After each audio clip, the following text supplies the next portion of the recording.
திருஞான சம்பந்தருக்கும் மாணிக்க வாசகருக்கும் difference உண்டு, வித்தியாசம். திருஞான சம்பந்தர்கிட்ட ஒருத்தன் போய் கேட்குறான், நான் இறைவனுடைய நாமங்களை பாட வேண்டும், தோத்திரங்களை பாட வேண்டும், எனக்கு தொண்டை வளம் சரியில்லை, ரெண்டாவது அந்த பாட்டோட பொருளும் எனக்கு தெரியாது, நான் பாடலாமான்னு கேட்குறான். ஞான சம்பந்தர் அதுக்கு என்ன சொல்கிறாருன்னா, கோலை மிடராக, நீ என்ன பாட்டு கச்சேரியா பாட போகிற, உன் தொண்டை எப்படி இருந்தான்னா எப்படி வேணாலும் நீ சொல்லலாம், கோலை மிடராக கவி கோடும் இலவாக அப்படிம்பார்.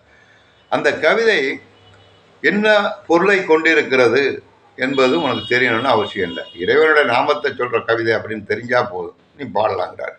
இதே மாணிக்கவாசர்கிட்ட போய் கேட்குறான், அவர் சொல்கிறாரு, சொல்லின் பொருள் உணர்ந்து சொல்லுக சிவபருத்து செல்லுவார் அப்படிங்கிறார். நீ பாடுற பாட்டை பொருள் தெரிஞ்சு பிழை இல்லாமல் பாடினா சிவபெருமான் அடியை